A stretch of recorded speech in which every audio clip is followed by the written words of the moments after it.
So, just like in the comics, all the members of the Seven have interesting backstories in the boys show, and today we will have a look at all of them. So, I'm going to start with Stormfront. So, the past of Stormfront, whose real name is Clara Reisinger, is mostly shrouded in mystery. Although she appeared to be in her late 20s to early 30s, she physically didn't age compared to a normal human. She was born in Berlin in 1919. According to her, she had an overbearing, snobbish mother named Adele. By 1933, Clara was seen to be in social gatherings of the National Socialist German Workers' Party members, including Adolf Hitler. During her time in Germany, she was married to Frederick Vought, who gave her the first successful injection of compound V serum, and this made her the first successful superhero in the world. After moving to America with her husband as part of Operation Paperclip near the end of World War II, when the US government took in leading Nazi scientists, Clara adopted the name Adele Vought, possibly to hide her real identity due to anti-German sentiment at the time, and operated under the moniker of Liberty as early as the 1950s. Presumably during or before this time, she made the acquaintance of Soldier Boy.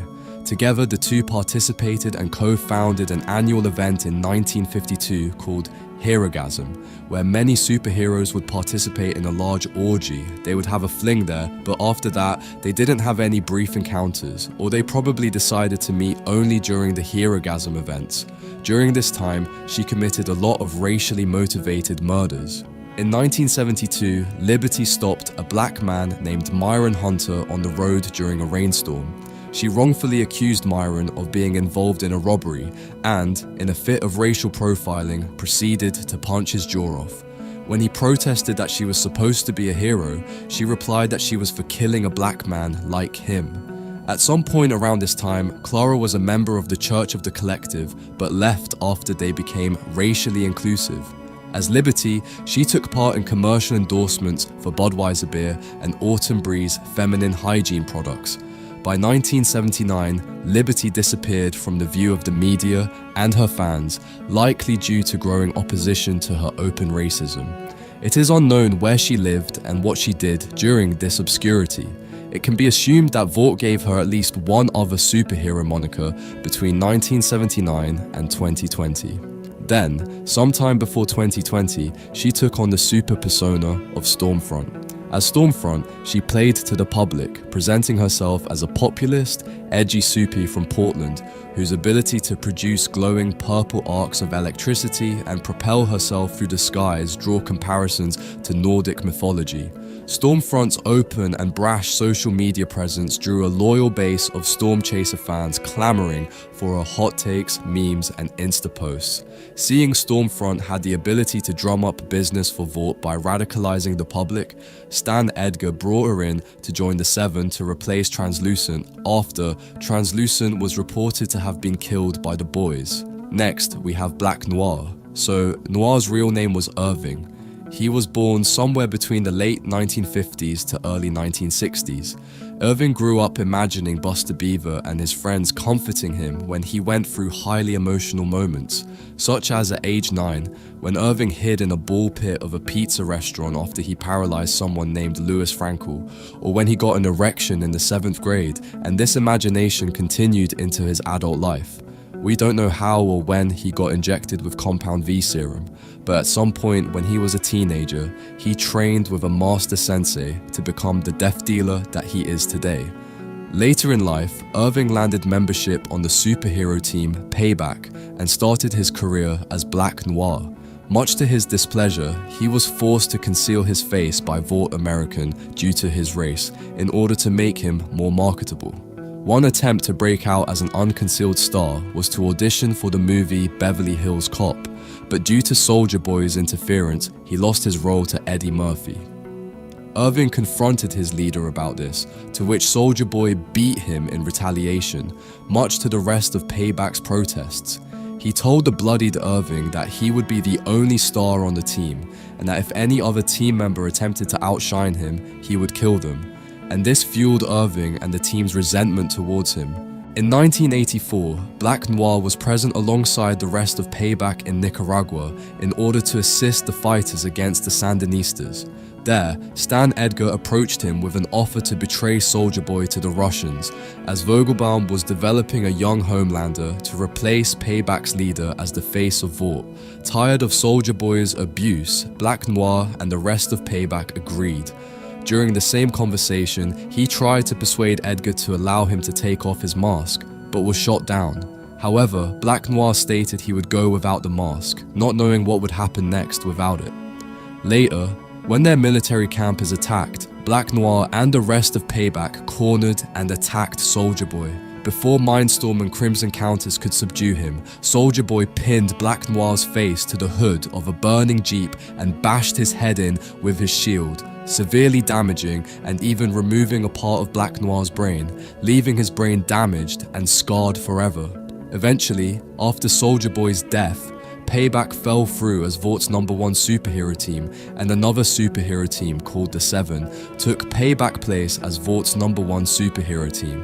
During this period, Black Noir became something akin to the face of Vought until Homelander was introduced to the public. After the New Superheroes Welcome event in 1999, where Homelander was introduced to the public as the newest member of the Seven, Black Noir witnessed the Homelander and Madeline Stillwell's conversation about him taking Homelander out if he does not follow Vaught's instructions. Later, Homelander and Noir were called to take care of a hostage situation at a chemical plant.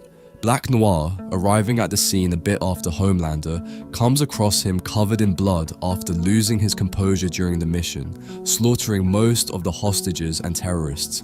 Homelander, believing Black Noir will turn him over to Vought, attempts to kill him, but is unable to keep up with the experienced superhero's quick reflexes.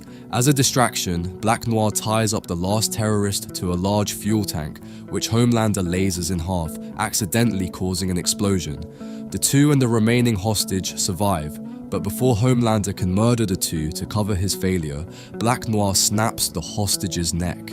He then writes on a paper pad, instructing Homelander to lie to the news that he tried covering a bomb the terrorists had with his body, but failed to prevent the explosion. The plan worked in gaining sympathy for the newbie superhero Homelander, and cementing a sort of alliance between him and Black Noir. Next, we have Queen Mave. So, Mave's real name is Maggie Shaw, and she was born in 1982 in California. Shortly after her birth, her parents accepted Vaught's offer to inject her with Compound V serum, transforming her into a soup. When her powers activated, her father exploited her newfound superhuman abilities by having her perform in pageants and competitions to earn money, which he would then gamble away. One weekend, Maggie was forced to make 3 mall appearances and do a photo shoot for Teen Vogue, all to get the cash for her braces, which her father subsequently squandered at the $5 table at Circus Circus. From a young age, Maggie wanted to make a difference in the world, so she attended Godolkin University, where she eventually adopted the title Queen Mave. Queen Mave trained under Richard Brinkerhoff and became the school's top student. Upon graduating, Maggie was drafted into Vought International's new superhero team, the Seven, under the leadership of Homelander. By 2007, she was popular enough to have her own installment in the Vought cinematic universe, which was titled Queen Mave, Her Majesty. During her career, Mave performed many heroic feats, including saving a school bus, which resulted in every bone in her arm being broken. She also began a romantic relationship with a woman named Eleanor, but later ended the relationship when she became involved with Homelander. However, their relationship soon deteriorated as Mave became increasingly terrified of his murderous nature and found herself under his oppressive control. Over the years, Mave's idealism soured. She felt that she was no longer a hero, living in constant fear of Homelander and functioning as a mere product of Vought. Next, we have Homelander himself. So Homelander was born in the spring of 1981. He was created by experimenting on the DNA of Soulja Boy, the first and greatest superhero of America, and a homeless runaway paid by Vought with $2,000 to carry the embryo to term.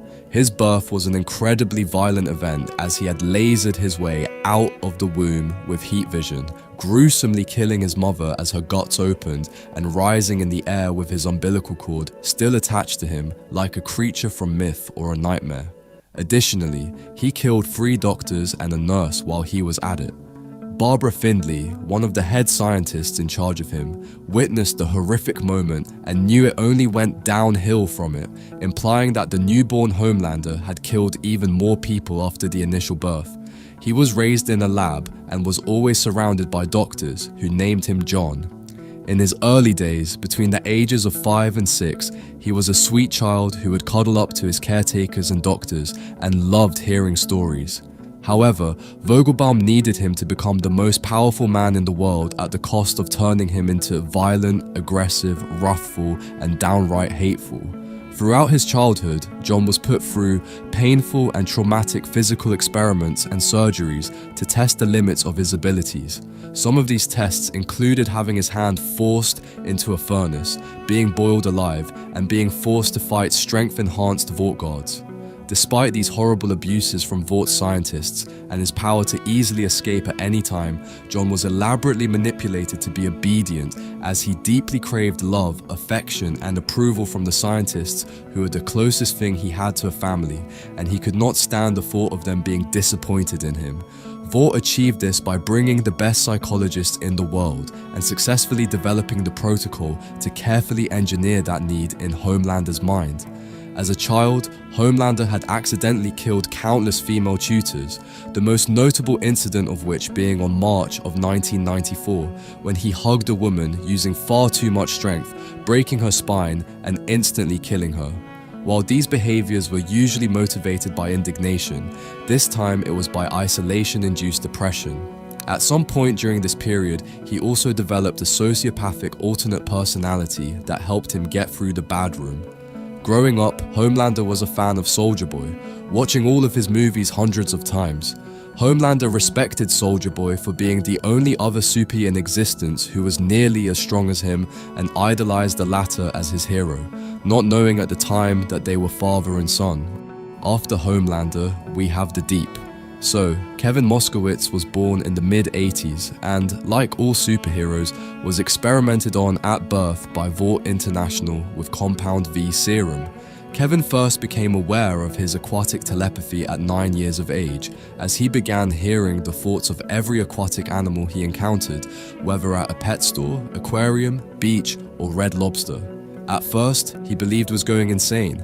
However, his mother deceived him, calling it a gift, and that he was just born that way. Over time, his body continued to mutate and sprouted aquatic gills on his torso, a trait that Kevin was highly insecure about as he believed himself to be ugly and afraid that people would reject him. Later, at some point, Kevin attended and graduated from Godolphin University and was ranked number 6. Kevin eventually became a superhero known as the Deep, rising through fame and stardom as one of America's greatest superheroes and a member of the world-famous superhero team, The Seven. By 2007, he was popular enough to have his own movie in the Vought cinematic universe.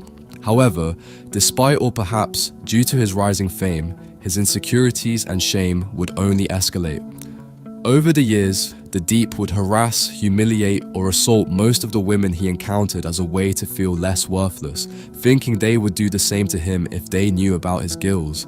Over the years, the Deep became good friends with fellow heroes such as Lamplighter, another member of the Seven, but received habitual verbal abuse and hazing from other heroes such as Homelander and A-Train due to their sense of superiority to both him and his powers. Following Lamplighter's retirement from hero work, the Deep was chosen to host the debut of the Seven's newest member and Lamplighter's replacement, Starlight. So now, let's move on to Starlight. So, Annie January was born somewhere around 1996 to 1997 as the only child of Donna January and an unnamed man. Desiring for their child to be special, Annie's parents decided to take Vaught's offer to have her injected with Compound V serum and be turned into a soup. Afterward, Annie would be groomed by her parents to become a superhero and would grow up in a hyper-religious home. When she would ask about the origins of her powers, her parents would lie and tell her that God gave them to her, further reinforcing her faith in Christianity. Despite Donna and her husband both agreeing to turn Annie into a superhero, Annie's father comes to regret his decision due to the guilt of having to lie to his daughter. The guilt would eventually make him leave his family. Despite losing her husband, Donna would continue to train her daughter so that she could become a famous superhero one day. To achieve that objective, she would force Annie to participate in dancing contests and other superhero pageants to lay the groundwork for her hero career. As revealed by Firecracker, Annie had been in the pageant circuit for at least 3 years, having competed against her in their childhood to early teens. Particularly in one such pageant where she and Firecracker had become the top 2 finalists and were about to face off to determine the winner. Under her mother's influence to be ruthless in order to win, Annie had begun spreading false rumors about her competitor that she had only managed to get into the final 2 by giving sexual favors to the judges, and later rudely and offensively brushed her aside by calling her a fat slut when she confronted her why she did it. Starlight then proceeded to beat Sparkler in the contest, and the false rumors she spread around about her continued to follow her well after that pageant. Eventually, this forced Firecracker to drop out of the pageant circuit altogether due to Starlight ruining her reputation. Annie would join up with the Capes for Christ, and eventually Young Americans, where she met Supersonic, whom she dated for quite a while. After some years, when Lamplighter retired, Starlight got the chance to audition for the Seven, and eventually she was selected as the newest member of the Seven. After Starlight, we have A-Train. So, A-Train, aka Reggie Franklin, was born on January 14th, 1987. Shortly after his birth, his parents were given an offer by Vought to inject him with Compound V, and Vought also paid them handsomely for accepting their offer. However, it is implied that he grew up poor during his childhood. Reggie's father died when he was very young, and his mother had to work 2 jobs. Because of this, his older brother Nathan raised him. He eventually became Reggie's personal trainer after his powers began to develop. Reggie's superhuman speed activated at the age of 3 when he outran the bullets of a deadly shooting towards his home, and as he grew up, this ability allowed him to become a celebrity for Vought International under the name A-Train, and aspired to become a superhero to support his family and also do good. At some point, he became a member of Teenage Kicks, where he entered into a relationship with another member named Popclaw. He would go on his first date with her where she ordered a dark beer and a chocolate chip cheesecake, and he thought to himself, here's someone who isn't afraid to be happy. A-Train says he fell for her right then and there. After leaving Teenage Kicks, A-Train attended Godolphin University and trained under Richard Brinkerhoff. He was Godyu's top-ranked student, and Brink commented that he was the most driven kid he trained since Queen Mave. Upon graduating in 2015, he was drafted into the Seven, replacing Mr. Marathon. During his time on the team, it is possible he wanted to help people at first, but regardless, he became more fame-hungry and greedy over time. He abused Compound V to maintain his status as the fastest man alive, something that would come at the cost of his own life and health. Next, we have Lamplighter. So, Lamplighter was 4 years old when his powers activated, in which he accidentally burned his own house down. Despite this, his dad was immensely proud of him and said he was destined for greatness by being a superhero. At some point, he became one of the original members of the Seven and eventually struck a friendship with the Deep. Later, Billy Butcher and the boys found some secret information about him and started to blackmail him. Lamplighter, who got angry at them, then decided to kill Mallory, who was leading the boys. But unfortunately, instead of Mallory, he killed her grandchildren. The death of her grandchildren scarred Mallory, and after this incident, Mallory disbanded the boys. Later, sometime before the start of Season 1, Lamplighter was demoted from his position due to unspecified reasons, possibly the very same one the boys used to blackmail him 5 years ago. While still maintaining connections with Vought, he was then simply tasked to clean up disobeying patients at the Sage Grove Center, with his member status being taken by Starlight. Next, we have Translucent. So, Translucent was born in 1980 in a Jewish family. As an infant, he was injected with Compound V in order to be turned into a superhero for Vought International. While still just a baby, Translucent's power of transforming his skin into a carbon metamaterial would manifest, and his family would take a picture of their invisible baby as a memento. Once he became old enough, Translucent would start his career as a superhero and would eventually join the Seven. At some point, Translucent got married and had a son named Maverick, and at another point he started a career as an actor in the film industry, participating in the production of both Invisible Force and Invisible Force 2 as the main protagonist. Just like him, his son Maverick also got injected with Compound V, and he developed exactly the same powers as his father. Moving on, we have Sister Sage, who is one of the newest soups in the Seven. So just like everyone else, shortly after Jessica's birth, her parents accepted Vort's offer to inject her with Compound V serum, which subsequently transformed her into a soup and granted her superhuman intelligence. Sage appears to have no pictures of her family in her apartment, which could possibly indicate that she may not be close with them, maybe due to the deal they made with Vort at her birth. Very little is known about Sister Sage, except that she was a member of Teenage Kicks. However, according to A-Train, she was barely on the team for a year before quitting altogether. Sage, befitting her high intellect, has a preference for staying in the background and run things from behind the scenes, as shown when she typically orders others to do her dirty work, and she generally avoids, or at least tries to avoid, getting into the limelight or becoming the center of attention, as shown when she initially tried rejecting Homelander's offer to join the Seven. She has been shown to lobotomize herself on a regular basis to enjoy activities normal people enjoy. As shown after being temporarily lobotomized, Sage becomes much more relaxed and carefree, as she is no longer overburdened by her extreme intelligence. After her, we have Firecracker. So, shortly after Firecracker's birth, she was injected with Compound V serum, which ended up granting her superhuman powers and abilities. As revealed by Firecracker, she initially used the moniker Sparkler in her early career while participating in super pageants. Firecracker described her family as very poor, with no backyard for her to practice her routines, which she diligently worked to perfect. For 3 years, she competed in the same soup pageants as Starlight. Despite her hard work, she was never able to win against Starlight. However, at the age of 13, Sparkler managed to make it into the top 2 alongside Starlight. Just before the final competition, Starlight spread a salacious rumor that Sparkler had only made it to the finals by sexually servicing all the judges, claiming that was the only reason someone like her could advance so far. When Sparkler confronted Starlight about the rumor, Starlight cruelly responded that she doesn't speak to fat sluts. As a result of this rumor, Sparkler lost the pageant and was forced to drop out of the pageant circuit altogether. The false rumor continued to follow her, ruining her reputation and life, and since then, Firecracker has held a deep grudge against Starlight. When she was 28 years old, Firecracker worked as a counselor at the Capes for Christ Bible Camp in Florida.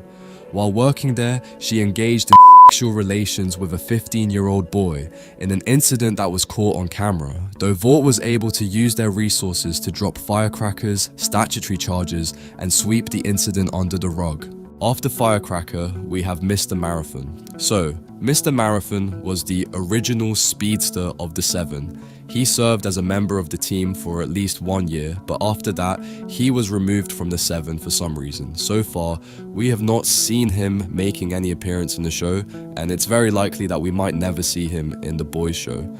So yeah, that's all for this video, and make sure to subscribe if you guys enjoyed the video.